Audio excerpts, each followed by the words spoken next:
Polytechnic के सभी subject सबसे सरल और आसान भाषा में पढ़ने के लिए हमारे चैनल को सब्सक्राइब करें और साथ ही बेल आइकन को भी ऑन करें ताकि आपको सारे अपडेट मिलते रहें।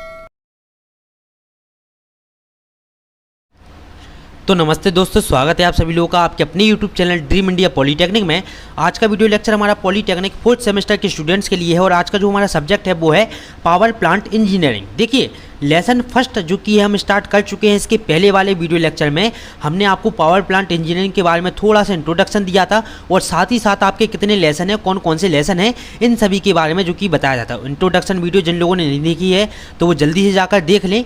आज के इस वीडियो लेक्चर में हम जल्दी से अपना जो कि लेसन फर्स्ट स्टार्ट करते हैं, जिसका नाम है क्या, पावर जनरेशन। ऊर्जा के स्रोत क्या क्या होते हैं, एकदम डिटेल से हम पढ़ेंगे ऊर्जा के बारे में। इससे आपके क्वेश्चन जो कि पूछे जाते हैं 2022 के सिलेबस के अकॉर्डिंग ही आपको पढ़ाया जा रहा है। सारा कुछ आपके सिलेबस में से ही आपको पढ़ाया जाएगा, कोई भी टॉपिक आपके छोड़े नहीं जाएंगे और एग्जाम के टाइम आपको बहुत ही बेहतरीन तैयारी करवा दी जाएगी पेपर के लिए। बिल्कुल भी परेशान आप लोग ना हो। सबसे पहले हम बात करते हैं ऊर्जा के स्रोत। सभी लोगों को पता है ऊर्जा के दो स्रोत होते हैं, एक होता है परंपरागत ऊर्जा स्रोत और दूसरा होता है गैर परंपरागत ऊर्जा स्रोत। ठीक है, अब परंपरागत ऊर्जा स्रोत के अंतर्गत आपके दो तरह के परंपरागत ऊर्जा स्रोत आते हैं।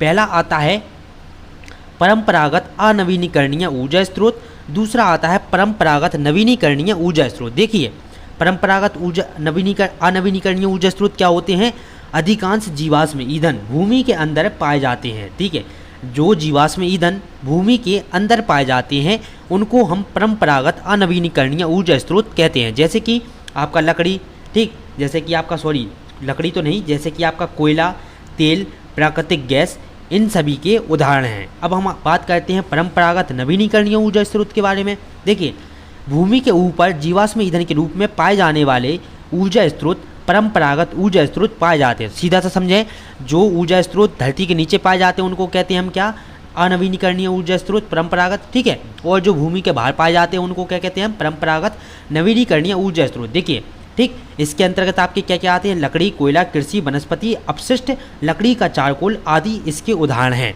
अब इसके बाद हम देखते हैं गैर परंपरागत ऊर्जा स्रोत क्या होते हैं। देखिए, नॉन कन्वर्शनल सोर्स ऑफ एनर्जी। देखिए, गैर परंपरागत ऊर्जा स्रोत वे परंपरागत ऊर्जा स्रोत होते हैं जो हमको प्रकृति से प्राप्त होते हैं।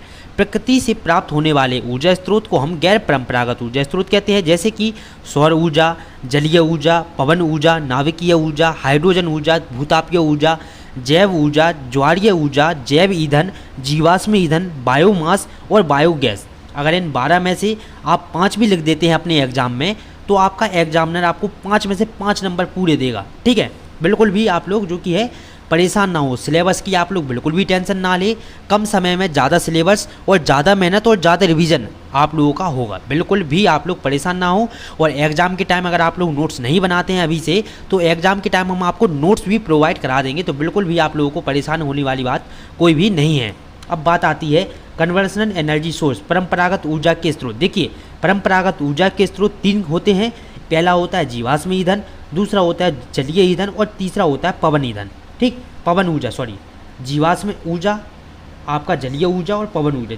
जीवाश्म ऊर्जा क्या होता है, मानव द्वारा निर्मित कोयला, पेट्रोलियम गैस आदि को ऊर्जा स्रोत है। देखिए, मानव द्वारा निर्मित कोयला, पेट्रोलियम गैस आदि जो कि है क्या है, ऊर्जा स्रोत कहलाते हैं। इन ऊर्जा स्रोत का निर्माण वनस्पति और जीव जंतुओं के दबने के कारण हुआ है। देखिए, करोड़ों वर्ष पहले आपके जो जीव जंतु और वनस्पति धरती के अंदर दब गए थे, उन्हीं से आपका कोयला, पेट्रोलियम गैस आदि का निर्माण हुआ है। इसलिए इनको हम क्या कहते हैं, जीवाश्म ऊर्जा कहते हैं। अब अगला आता है हमारा क्या, ज्वारीय ऊर्जा के बारे में समझने की। देखिए, ज्वारीय ऊर्जा क्या होता है, ऊंचे स्थानों से गिरने वाले जल को बांध की तलहटी में स्थित टरबाइन विद्युत उत्पादन संयंत्र की सहायता से विद्युत ऊर्जा में रूपांतरित किया जाता है। ठीक, थर्मल पावर प्लांट से उत्पन्न विद्युत ऊर्जा की तुलना में जल शक्ति हाइड्रो पावर प्लांट से उत्पन्न विद्युत बहुत सस्ती होती है। इसका मतलब क्या है, जो आपका थर्मल पावर प्लांट से उत्पन्न आपकी विद्युत ऊर्जा होती है वो आपकी हाइड्रो पावर प्लांट की तुलना में जो कि क्या होती है, बहुत सस्ती होती है। विश्व की कुल विद्युत ऊर्जा में उत्पादन का लगभग 25% हिस्सा जलीय शक्ति द्वारा उत्पादित किया जाता है। अब देखिए, हमने पढ़ तो लिया है, अब समझते हैं हम ज्वारीय ऊर्जा होता है क्या। देखिए, ज्वारीय ऊर्जा में हम क्या करते हैं, आपने देखा होगा जो बांध वगैरह होते हैं उन बांध से ऊपर जल इकट्ठा करके उस बांध के जल को हम एक टरबाइन पर गिराते हैं। जो टरबाइन क्या करती है, रोटेट करने लगती है और आपकी विद्युत ऊर्जा उत्पन्न करने लगती है। ये है क्या, ज्वारीय ऊर्जा। अब पवन ऊर्जा के बारे में समझे। पवन ऊर्जा देखिए ये एक बेसिक सी चीज़ें हैं, ये हम जो कि शुरुआत से पढ़ते हुए चले आ रहे हैं। पवन ऊर्जा क्या होता है, अनेक जगहों पर ऐसी पवन चक्कियों का निर्माण किया जाता है जो मात्रा आपके 10 किलोमीटर प्रति घंटे के वेग से चलने वाली पवन गति पर भी जो कि है कार्य करती है। मतलब कि पवन ऊर्जा क्या है, ऐसी पवन ऊर्जा हम उसको कहते हैं जब हम वायु या पवन का उपयोग ऊर्जा उत्पन्न करने में करते हैं तो उसको हम पवन ऊर्जा कहते हैं, जैसे कि पवन चक्की। ठीक है।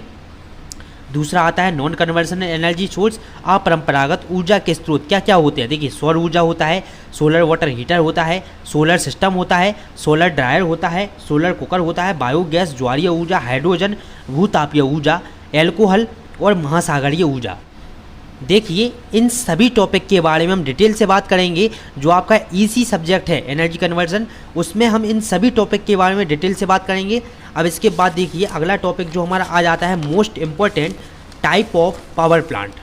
सबसे पहले तो हमें समझने की बात यही होती है कि आपके पावर प्लांट आखिर होते कितने प्रकार के हैं। देखिए पावर प्लांट सब्जेक्ट आपको इतनी सरल और आसान तरीके से समझाया जाएगा, एक बार में आपको समझ में आएगी और पेपर में आपकी किसी की भी बैक तो लगेगी ही नहीं।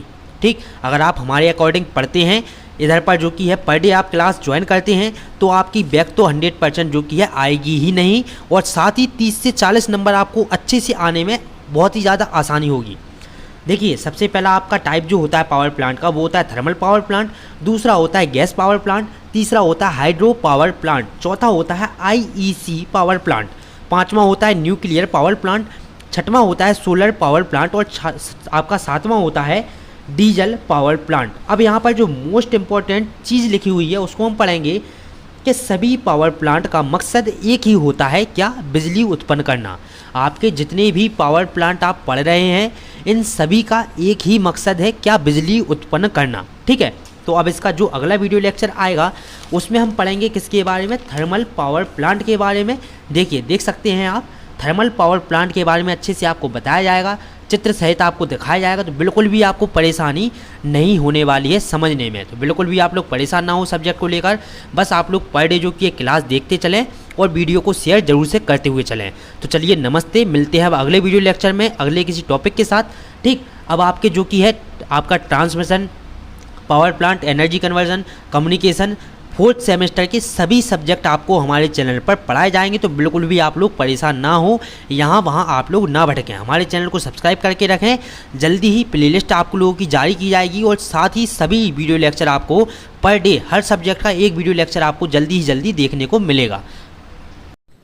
पॉलीटेक्निक के सभी सब्जेक्ट सबसे सरल और आसान भाषा में पढ़ने के लिए हमारे चैनल को सब्सक्राइब करें और साथ ही बेल आइकन को भी ऑन करें ताकि आपको सारे अपडेट मिलते रहें।